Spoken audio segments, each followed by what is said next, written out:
dans Amos, chapitre 4, verset 1er. Alors, on a l'habitude de baptiser, entre guillemets, l'année qui s'ouvre par une prédication qui va être symbolique de l'année qui va s'ouvrir devant nous. Je me souviens, il y a 2 ans, on avait baptisé l'année. Baptiser, c'est le mot que j'ai choisi, mais peut-être qu'on peut utiliser un autre mot. L'année de la, je me rappelle encore, l'année de la vérité. L'année dernière, on avait baptisé l'année de l'amitié. Et l'amitié a été grandement éprouvée au travers de cette crise sanitaire. Cette prédication, je voulais commencer, cette année par l'année de la rencontre. L'année de la rencontre avec Dieu. La rencontre avec Dieu, c'est sous différentes formes, mais déjà, Amos dit, prépare-toi à rencontrer ton Dieu. Israël, c'est-à-dire le peuple de Dieu, et pour nous aujourd'hui, chacune d'entre nous, prépare-toi à rencontrer ton Dieu. Cette année, peut-être qu'on a entendu dans une prière tout à l'heure, dans la prophétie, disait des fois parfois qui passent inaperçus, on ne l'a pas vu. Mais préparons nos cœurs. Jean-Baptiste disait, voici la voix, on présentait Jean-Baptiste comme cela, la voix qui crie dans le désert, préparez le chemin du Seigneur. Préparez le chemin du Seigneur, parce qu'il vient à notre rencontre. Amos 4, verset 1er. Écoutez cette parole, gémisse de Basan, ça veut dire les vaches, mais on a comparé les dames de cette époque-là à des vaches parce que c'est une parole dure du prophète. La parole est très dure, et va être très dure peut-être à entendre ce matin. Cette parole gémisse de Basan, qui est sur la montagne de Samarie, vous qui opprimez les misérables, qui écrasez les indigents, et qui dites à vos maris, apportez et buvons. Le Seigneur l'Éternel l'a juré par sa sainteté. Voici les jours viendront, pour vous, où l'on vous enlèvera avec des crochets, et votre postérité avec des hameçons. Vous sortirez par les brèches, chacune devant soi, et vous serez jetés dans la forteresse, dit l'Éternel. Allez à Bethel et péchez. Allez à Gilgal et péchez davantage. Offrez vos sacrifices chaque matin et vos dîmes tous les 3 jours. Faites vos sacrifices d'action de grâce avec du levain. Proclamez, publiez vos offrandes volontaires, car c'est là ce que vous aimez, enfants d'Israël, dit le Seigneur l'Éternel. Et moi, je vous ai envoyé la famine dans toutes vos villes, le manque de pain dans toutes vos demeures. Malgré cela, vous n'êtes pas revenus à moi, dit l'Éternel. Et moi, je vous ai refusé la pluie. Lorsqu'il y avait encore 3 mois jusqu'à la moisson, j'ai fait pleuvoir sur une ville, et je n'ai pas fait pleuvoir sur une autre ville. Un champ a reçu la pluie, et un autre qui ne l'a pas reçue s'est desséché. 2, 3 villes sont allées vers une autre pour boire de l'eau, et elles n'ont point apaisé leur soif. Malgré cela, vous n'êtes pas revenus à moi, dit l'Éternel. Je vous ai frappé par la rouille et par la nielle. Vos nombreux jardins, vos vignes, vos figuiers, vos oliviers ont été dévorés par les sauterelles. Malgré cela, vous n'êtes pas revenus à moi, dit l'Éternel. J'ai envoyé parmi vous la peste, comme en Égypte. J'ai tué vos jeunes gens par l'épée et laissé prendre vos chevaux. J'ai fait monter à vos narines l'infection de votre camp. Malgré cela, vous n'êtes pas revenus à moi, dit l'Éternel. Je vous ai bouleversés, comme Sodome et Gomorrhe, que Dieu détruisit. Et vous avez été comme un tisson arraché de l'incendie. Malgré cela, vous n'êtes pas revenus à moi, dit l'Éternel. C'est pourquoi je te traiterai de la même manière, Israël. Et puisque je te traiterai de la même manière, prépare-toi à la rencontre de ton Dieu, ô Israël. Car voici celui qui a formé les montagnes et créé le vent, et qui fait connaître à l'homme ses pensées, celui qui change l'aurore en ténèbres et qui marche sur les hauteurs de la terre, son nom est l'Éternel, le Dieu des armées. Amen. Prépare-toi à la rencontre de ton Dieu, ô Israël. C'est le titre de ma méditation avec vous ce matin. D'abord, vous savez, quand on prépare un message sur les petits prophètes, on appelait Amos, Osée, etc., les petits prophètes. Non pas parce que leur ministère était petit, mais parce que leurs écrits étaient plus petits que Ésaïe, Jérémie, Ézéchiel et Daniel. Du coup, on les appelait les petits prophètes. Et pour préparer un message de leurs paroles à eux, de leurs prophéties, il faut lire tout le livre. Sinon, on va prendre un texte sans le contexte qui est très important, surtout dans les petits prophètes. Et du coup, on va faire dire à la Bible quelque chose qui n'est pas vrai, qui n'est pas juste. Et du coup, le prophète Amos, déjà, c'est quelqu'un du royaume de Juda qui va prêcher au royaume d'Israël. Je ne sais pas si vous vous rappelez, mais le royaume d'Israël était divisé en deux. Il y avait le royaume de Juda et le royaume, ce qu'on appelle le royaume du Nord, le royaume d'Israël. Le royaume de Juda était gouverné par les descendants de David, et le royaume du Nord était gouverné par certains rois qui, pour la plupart, étaient mauvais. Et du coup, Amos, le Judéen, allait exercer son ministère, si on peut dire ainsi, au royaume du Nord. Il se présente comme un éleveur, quelqu'un qui connaît bien le troupeau. Et il était propriétaire, d'après certains, il était le propriétaire de cet élevage. Et donc, on peut imaginer qu'il est parti avec une condition qui était déjà aisée pour lui. C'était, on va dire, une condition aisée. Et il a laissé ça pour le ministère, si on peut exprimer ainsi, dans le royaume du Nord. Ça, c'est, en gros, la présentation du prophète.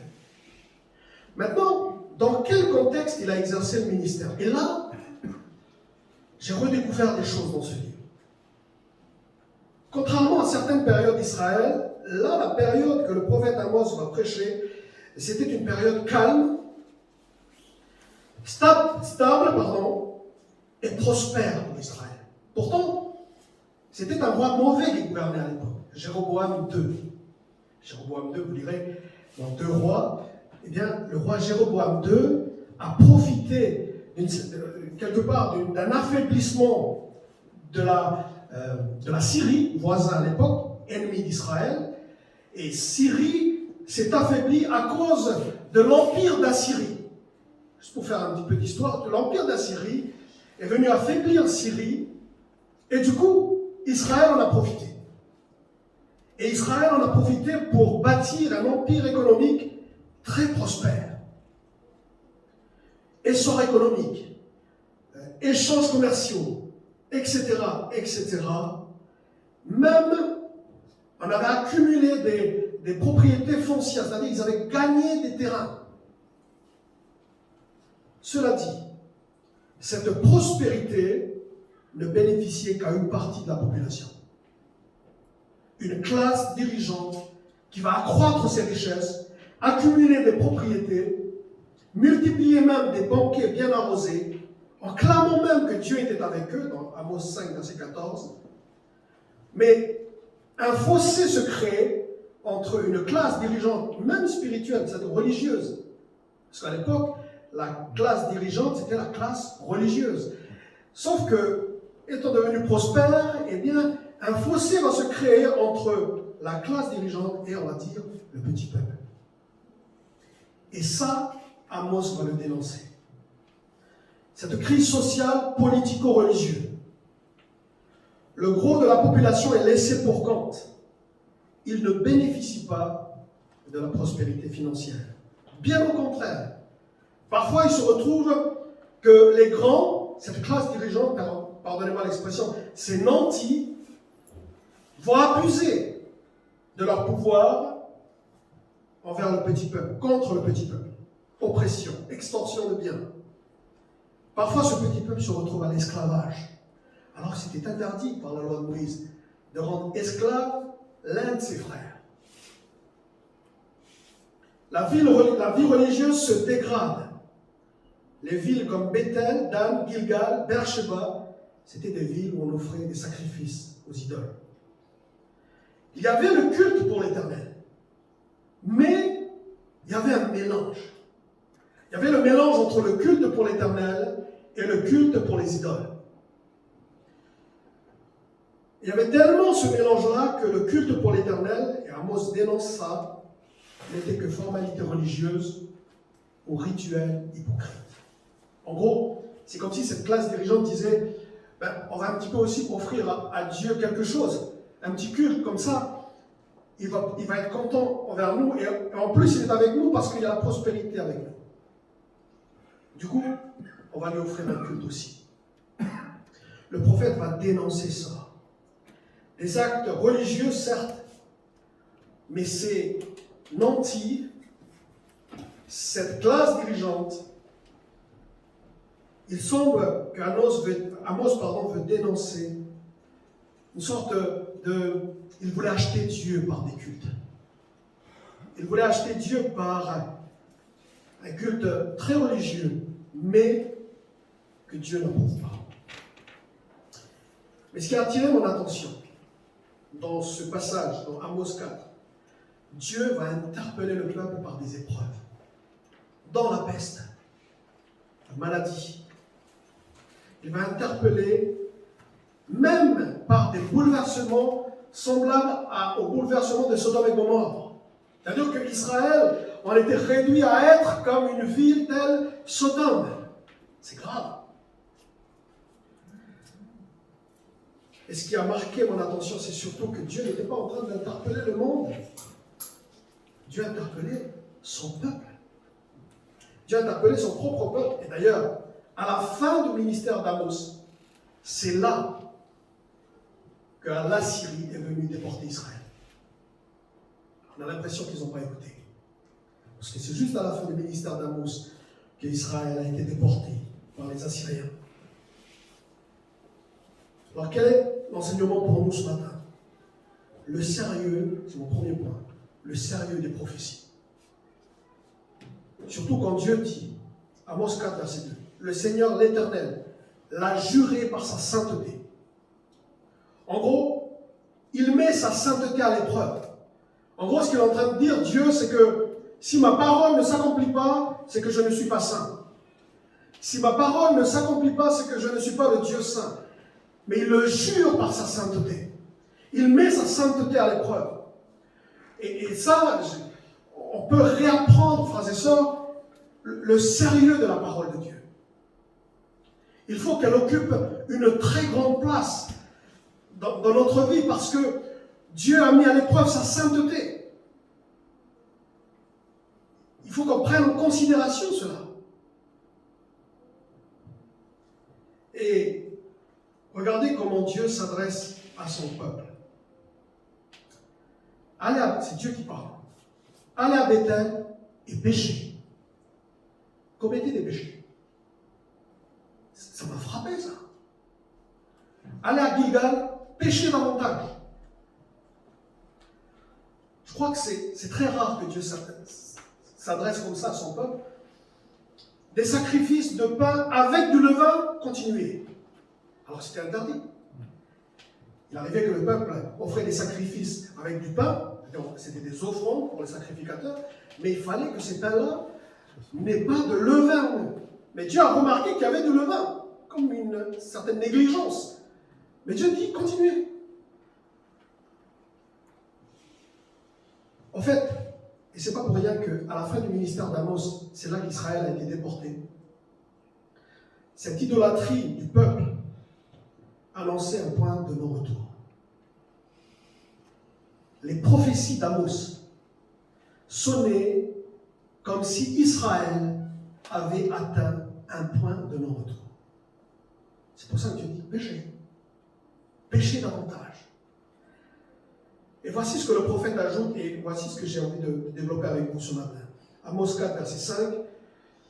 Allez à Gilgal et péchez davantage. Amos 4, 5. Puisque c'est ça que vous aimez. Puisque c'est là ce que vous aimez, ben allez-y.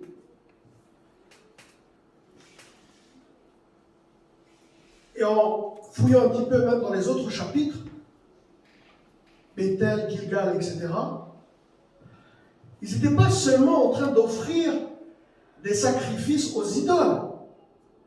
Ils étaient aussi en train d'offrir des sacrifices pour Dieu. C'est-à-dire qu'ils étaient aussi de faire des cultes à Yahvé l'Éternel. Ils étaient aussi en train de faire un culte pour Dieu, de faire des sacrifices pour Dieu. Certes avec des pains, avec du levain, ce qui était interdit.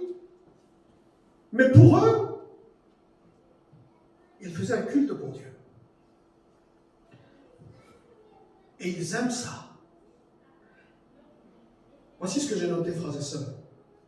L'amour, notre amour pour quelque chose, notre amour pour une activité, spirituelle soit-elle ou non, ne fait pas de cette activité une activité juste, bonne et vraie aux yeux de Dieu. Je ne sais pas si vous m'avez compris. Puisque vous aimez faire ça, allez-y. Mais ce n'est pas pour autant que Dieu est d'accord. Même si c'est un culte. Je peux aimer quelque chose qui peut être pour moi une pierre d'achoppement. Même si j'aime cette chose-là. Même si j'aime cette activité-là. Même si je m'épanouis dedans. Le plus important, c'est l'approbation de Dieu. Ils aimaient faire ce culte mélangé. C'est ce que Dieu dit. Puisque vous aimez faire ça, allez-y. Péchez davantage, faites encore mieux. Mais je ne suis pas avec vous. Je ne suis pas d'accord avec vous. Ce n'est pas parce qu'on aime quelque chose, qu'on se sent bien dans cette chose-là, que Dieu l'approuve pour autant. Dans notre société, on nous a appris, et on nous encourage à faire ça, c'est d'ailleurs assez légitime, de faire un métier qu'on aime. Heureusement. Mais concernant la vie avec Dieu, la vie spirituelle, et surtout dans son service, et surtout dans un culte, etc., le plus important, ce n'est pas seulement ce qu'on aime. Tant mieux si ce qu'on aime est approuvé de Dieu. Mais le plus important, c'est d'être approuvé de Dieu. Amen. Regardez l'offrande de Caïn et Abel. Caïn et Abel ont fait des offrandes, des sacrifices. Certainement qu'ils se sentaient bien en faisant ces offrandes-là. Caïn aussi. Ils se sentaient justifiés. Mais le plus important, est-ce que c'est ce que j'aime ou est-ce que c'est ce que Dieu approuve? Et dans un culte, frères et sœurs, dans un service, le plus important n'est pas ce qu'on aime, mais c'est ce que Dieu approuve. Il ne suffit pas d'aimer une activité. Il ne suffit pas d'aimer quelque chose pour faire de cette activité-là quelque chose de spirituel. J'aime le métier de pasteur. Mais ce n'est pas parce que j'aime le métier de pasteur que je suis pour autant approuvé de Dieu. Il faut qu'il y ait l'appel. Il faut qu'il y ait l'approbation. Il faut qu'il y ait l'onction. Il faut que quelque chose d'en haut puisse venir approuver ce que je fais. Parce que même si j'aime ce que je fais, mais que Dieu n'approuve pas, je peux continuer à le faire. Et d'ailleurs, ça va m'encourager à le faire puisque j'aime le faire. Mais le plus important, et c'est là l'encouragement d'Amos, qu'est-ce qu'Amos va dire? Cherchez Dieu. Il est temps de chercher Dieu. D'aller à la rencontre de Dieu. D'arrêter de faire certaines choses si Dieu n'approuve pas. Mais de chercher Dieu. Parce que j'aime ça et que je m'épanouis dans ça. Parfois, cela me donne le sentiment de plaire à Dieu. Tant mieux. Si ce qui plaît à Dieu, c'est aussi ce qu'on aime. Et il faut tendre vers ça. La vie chrétienne, c'est de tendre dans le fait que ce que mon cœur aime doit être ce que Dieu aime. Mais est-ce que c'est toujours le cas? Il faut se poser la question. Parce que Paul dit que parfois, ce qu'on aime, ça peut être charnel. Et la Bible dit, l'apôtre Paul dit que la chair, il est impossible pour la chair de se soumettre aux lois de Dieu. Et l'apôtre Paul va même plus loin. Ceux qui vivent selon la chair ne sauraient plaire à Dieu.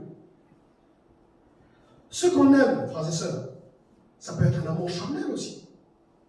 On ne fait pas toujours la distinction. Je vais parler de ce que je fais. J'aime faire ça. Mais ça peut être charnel aussi. Ce que j'aime faire. Et si c'est charnel, ben ça ne plaît pas à Dieu. Je me suis retrouvé parfois à des situations où je prêchais tous les jours, etc. Je prêchais tous les jours, hein, quand j'étais dans une certaine église, et je me suis arrêté en disant, mais est-ce que ce que je fais plaît à Dieu? Est-ce qu'il n'y a pas un sentiment charnel dans ce que je fais? Il ne suffit pas d'aimer un rituel pour en faire quelque chose de spirituel. Il ne suffit pas d'aimer, je prends un exemple, la Sainte Seine, pour faire de la Sainte Seine quelque chose de spirituel. Le plus important, c'est si Dieu approuve. Il ne suffit pas d'aimer une réunion pour faire de la réunion quelque chose de spirituel. Est-ce que Dieu est en train d'approuver notre réunion ce matin? Peut-être que c'est bon aussi. Est-ce qu'on s'est arrêté à un moment donné pour dire, est-ce que Dieu approuve cela? Il ne suffit pas que le pasteur dise que, eh bien, Dieu est là, que Dieu est là pour autant. Du coup, dans cette condition-là, dans ce questionnement-là, qu'est-ce qu'il faut faire? Préparons-nous à rencontrer le vrai Dieu. À rencontrer Dieu, non pas un rituel, mais Dieu lui-même. Ce n'est pas notre amour et notre degré d'épanouissement qui fait l'approbation de Dieu. L'adoration, par exemple. Ce n'est pas parce qu'on aime chanter que mon chant est approuvé de Dieu. Ce n'est pas parce qu'on aime venir que ma présence ici est approuvée de Dieu. C'est Dieu qui donne son approbation. Et ça ne dépend pas de moi. Ça ne dépend pas de nous. Ça dépend d'une chose qu'on ne doit pas oublier. Sa miséricorde. Sa grâce. Par Jésus-Christ, je suis approuvé. Par Jésus-Christ, je peux venir revêtu de cet habit dont je parlais tout à l'heure. Et je peux être sûr et certain de l'approbation de Dieu sur moi. Maintenant, où en est ma relation avec Jésus? Est-ce que ma relation, ma communion avec Jésus me permet d'être approuvé par Dieu? C'est la seule condition, frères et sœurs. Il est le seul chemin. Ce n'est pas parce qu'on aime, retenez bien cela, qu'on aime quelque chose, que cette chose-là est spirituelle. Ensuite, mon deuxième point, c'est que Dieu va envoyer des avertissements au peuple. 5 en tout. Dieu va envoyer des avertissements qui sont des épreuves. Et là, j'ai noté, frères et sœurs, toutes nos épreuves, il y a beaucoup d'aspects dans l'épreuve, mais toutes nos épreuves ne sont pas là, que pour éprouver la foi. Certes, il y a l'épreuve comme semblable à celle de Job, il y a l'épreuve semblable à celle d'Abraham, qui a offert Isaac et qui Dieu l'a arrêté. Ces épreuves-là étaient là pour tester leur foi. Mais il y a aussi un autre aspect de l'épreuve. Quel est-elle? Quel est-il? Cet autre aspect de l'épreuve, c'est pas seulement d'éprouver la foi, mais d'avertir.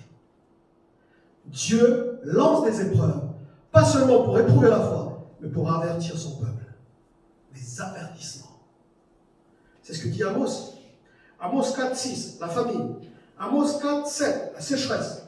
Amos 4, 9, la rouille et la nielle, c'est-à-dire des maladies sur les plantes, qui a attiré les sauterelles, et les sauterelles vont manger toute leur récolte. Amos 4, 10, la peste, la famine, les maladies. Et Amos 4, 11, des cataclysmes naturels. Des cataclysmes naturels. Qui ne s'est pas abattu dans le monde, mais sur son peuple. C'est-à-dire avec son peuple. Dieu envoie à son peuple ou à ses enfants, parfois, je dis bien parfois, pas tout le temps, des avertissements parce que c'est devenu dur de lui parler. L'épreuve sert aussi à ça. Dieu envoie des épreuves pour nous interpeller sur une attitude, sur une rébellion. Et là, c'était la rébellion. Malgré cela, il est écrit, malgré cela, ils n'ont pas écouté. Ils ne sont pas revenus à moi, disait le prophète. On a souvent dit que l'épreuve, on a souvent dit ça, que l'épreuve, ce n'est pas la conséquence du péché. Et c'est vrai, c'est vrai. Certaines épreuves. D'autres épreuves, c'est à cause d'un péché. Il faut qu'on soit clair là-dessus. Hein. Il y a des épreuves pour éprouver la foi, comme Job, il n'a pas péché. Ces épreuves-là lui sont arrivées, non pas parce qu'il avait péché, mais beaucoup d'épreuves qui sont arrivées sur le peuple d'Israël, c'est parce qu'ils étaient rebelles. C'est parce qu'ils avaient péché. L'épreuve sert aussi à ça. Et ce n'est pas un manque d'amour que Dieu nous fait. Au contraire, c'est très salutaire. Parce que, à force de lui parler, il a du mal à entendre, et Dieu va faire autrement pour qu'il entende. Des avertissements. La famine, la sécheresse, la peste, etc. Même des cataclysmes. D'ailleurs, dans le Nouveau Testament, c'était comme ça aussi. C'est pas que dans l'Ancien Testament. 1 Corinthiens 5,5. L'apôtre Paul qui parle. Qu'un tel homme soit livré à Satan pour la destruction de la chair, afin que l'esprit soit sauvé au jour du Seigneur Jésus. Une épreuve physique sur son corps pour que son esprit soit sauvé. C'était un médicament, l'épreuve. 1 Timothée 1,20, toujours l'apôtre qui parle. Hyménée et Alexandre, que j'ai livré à Satan, afin qu'ils apprennent à ne pas blasphémer. C'était salutaire. Parce qu'ils péchaient, ils blasphémaient. Comme ils n'écoutaient pas les avertissements de Dieu au travers de la parole de l'apôtre Paul, eh bien, l'apôtre Paul va les livrer à Satan. Non pas pour leur faire du mal, pour les sauver. L'apôtre Paul lui-même a vécu ça. Les chardes. 2 Corinthiens 12, 7, je le lis dans la version Semeur. 2 Corinthiens 12, verset 7. Version Semeur, pour me garder de l'orgueil, Dieu m'a imposé une épreuve qui, telle une écharde, tourmente mon corps. Elle me vient de Satan, qui a été chargé de me frapper pour que je ne sois pas rempli d'orgueil. Il n'y a pas plus clair que ça. Des fois, les épreuves, c'est pour nous arrêter dans notre folie. Sinon, on va se perdre. Et du coup, je prends par exemple l'épreuve de la sécheresse. Amos, chapitre 4, versets 7 et 8. Le prophète dit que il n'y a que certaines villes qui ont eu la pluie dans notre pays, mais d'autres n'ont pas eu. Et du coup, les autres qui n'ont pas eu la pluie sont allés demander à ces villes qui ont eu la pluie pour étancher leur soif, mais ils n'en ont pas eu assez. Ils n'ont pas eu assez. Qu'est-ce que cela veut dire? Ça veut dire que des fois, les autres sont bénis, pas moi. Et du coup, on veut copier les bénédictions des autres, sauf que ça n'étanche jamais la soif quand on fait comme ça. Qu'est-ce qu'il faut faire? Il faut aller à la rencontre de la source. Il faut aller vers Dieu lui-même. Il n'y a pas besoin d'aller copier quelqu'un d'autre, copier une autre église, plus bénie peut-être. Non. Il faut aller à la source. Parce que aller faire du copier-coller, ça n'étanche pas notre soif. Dieu lui-même, c'est pas Satan. Dieu lui-même nous envoie des avertissements. Des fois, comme l'apôtre Paul, qui dit qu'il a livré à Satan, il se sert de Satan. Pour que nous puissions, comme le peuple d'Israël, changer. Voyez-vous, si Dieu nous envoie des épreuves de la sorte, ces avertissements-là, c'est que si on n'entend pas, le point de non-retour n'est pas loin. C'était ce qui s'est passé. Parce qu'à la fin du ministère d'Amos, c'est là qu'Israël a été déporté.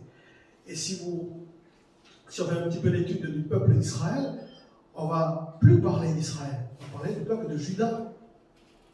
Des Juifs, Juda. Mais le royaume du Nord, bien évidemment, il faut creuser un petit peu là-dedans, mais on a l'impression que le royaume du Nord avait atteint un point de non-retour. Mais Je ne m'attarde pas là-dessus, parce qu'il faut rentrer dans certains détails. En tout cas, dans le malheur, parce que l'épreuve de la sorte, ça nous cause du malheur. On a mal. Réfléchissons à ce qu'il faut changer. Dans mon cœur, dans ma vie, dans mon comportement. Est-ce qu'il y a des choses à changer? Pourquoi, frères et sœurs?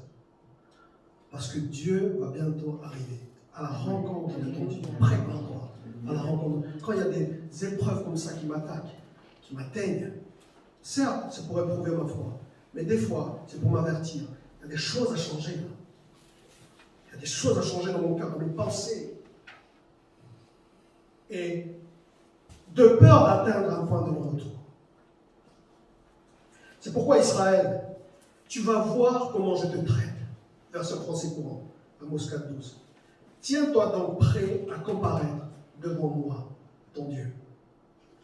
Amos,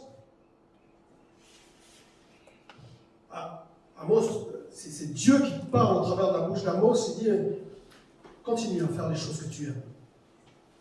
Continue à opprimer les malheureux. Continue à faire un culte mélangé. Continue comme ça. Et tu verras comment je vais te traiter. C'est fort. C'est le moment où le jugement va commencer dans la maison de Dieu. Ce n'est pas dans l'Ancien Testament ce texte. C'est dans le Nouveau Testament, 1 Pierre. C'est le moment où le jugement va commencer dans la maison de Dieu. Frères et sœurs, prépare-toi à rencontrer dans Dieu. Je dis pour moi, ce qui est dramatique, et je termine avec ça. Je termine avec ça, avec on va dire quelque chose d'assez solennel. Le peuple pensait que ce qu'il faisait était toujours bon. Ils pensaient qu'ils étaient en sécurité. Qu'ils étaient en sécurité. L'illusion de la sécurité du peuple. Une illusion pas possible. Parce qu'ils continuent à faire des cultes. Ils continuent à faire des offrandes. Mais ils étaient dans une fausse sécurité. Il y en a même certains qui disent, Amos 5, verset 18, « Malheur à ceux qui désirent le jour de l'Éternel. Qu'attendez-vous du jour de l'Éternel? Il sera ténèbres et non lumière. » Ils attendaient le jour de la délivrance. Il dit, quand Jésus va revenir, je paraphrase avec aujourd'hui, notre époque aujourd'hui, c'est-à-dire, quand Jésus va revenir, ça va être une bonne nouvelle. Mais il va être surpris. Frères et sœurs, il faut qu'on soit clair entre nous. Le retour de Jésus serait une bonne nouvelle pour certains, mais pas pour d'autres. Il faut se préparer. Vous serez comme un homme qui fuit devant un lion, auquel ours se surprend, et il gagne sa maison, appuie sa main contre le mur, et un serpent le mord. C'est-à-dire, il pensait échapper au lion, à l'ours, il pensait être en sécurité, et voici qu'un serpent à la maison, quand il va ouvrir la porte, il pensait qu'ils sont en sécurité, et voici qu'un serpent va mordre la main. Ils n'étaient pas en sécurité. En tout cas, ils étaient dans une fausse sécurité. Une conception selon laquelle le jour de l'Éternel serait une délivrance pour eux, comme nous aujourd'hui on pourrait dire, mais Jésus revient bientôt, Alléluia. L'abondance des rites, l'abondance des cultes par lesquels ils s'imaginent que Dieu les approuve, que Dieu les bénit. Même les succès militaires, je disais qu'il y avait une prospérité parce qu'ils profitaient de l'affaiblissement des voisins syriens. Les succès, l'abondance matérielle, c'était une fausse sécurité. Dieu m'a béni, alléluia, Dieu m'a donné des choses, Dieu m'a donné le succès, etc., etc. Ils pensaient qu'ils étaient en sécurité. Et voici qu'un petit serpent va leur mordre les mains.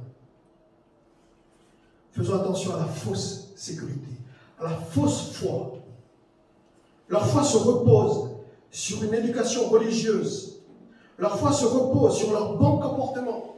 Leur foi se repose sur un semblant de bénédiction. Leur foi se repose sur la multiplication des rituels. Ésaïe a bien prophétisé sur vous, disait Jésus. Jésus va dire ça. Ésaïe a bien prophétisé sur vous.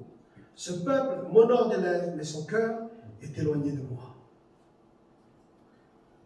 Mon frère, ma soeur, votre corps est là ce matin. Mais votre cœur est où? Est-ce que votre cœur est aussi là pour louer Dieu? Amos a prophétisé pour que le peuple se prépare. Et je crois, comme je l'ai dit au début, que nous sommes dans les temps de préparation. Il y a des gens ce matin qui sont prêts, d'autres non. Amos nous exhorte ce matin à nous préparer. Et quand je préparais ce message, il y a l'exemple de Jean-Baptiste qui est venu, Matthieu 3, verset 3, « Préparez le chemin du Seigneur, aplanissez ses sentiers. » Préparez le chemin du Seigneur. Je ne sais pas quel est l'état de ton cœur ce matin. Mais si tu penses au fond de toi que la venue certaine de Jésus ne pourrait peut-être pas être bonne nouvelle pour toi, eh bien, il est temps de préparer le chemin du Seigneur dans notre cœur. Amos nous exhorte à préparer le chemin du Seigneur dans notre cœur. Et quand j'ai conclu, quand j'écrivais en conclusion, je me suis posé la question, mais Gilbert, toi, tu es vraiment prêt à rencontrer Dieu? Vraiment? Tu es vraiment prêt à dire devant Dieu que c'est bon, tout est clair, tout est OK? Est-ce que ton cœur, jusque-là, n'a pas dévié? Est-ce que ton cœur est prêt? Moi, j'ai jamais, grâce à Dieu, je ne me suis jamais retrouvé devant un juge. Devant des gendarmes, oui, mais à l'époque, je n'étais pas converti, mais devant un juge, non. Mais devant le juge, le juste juge, qui ne juge pas seulement nos actions, mais nos cœurs et nos pensées. Est-ce que nous sommes vraiment prêts à le rencontrer ce matin?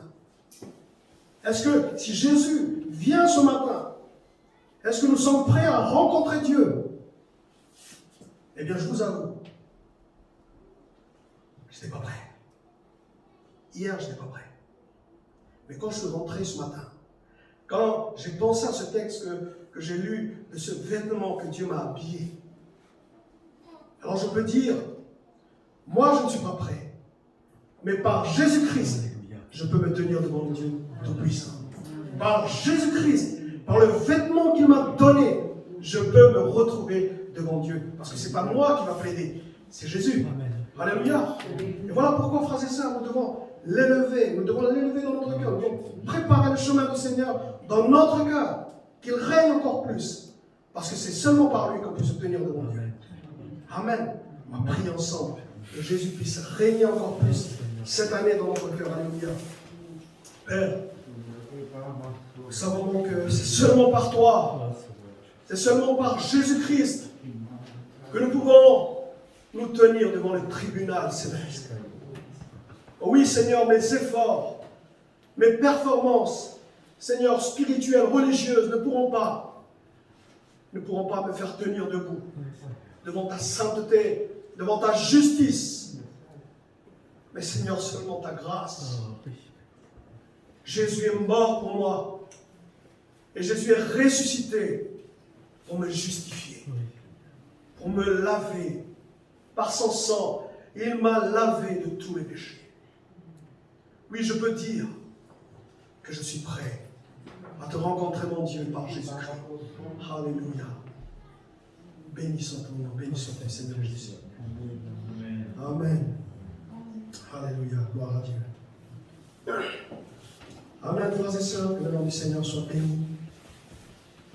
Continuons à mûrir cette parole dans notre cœur.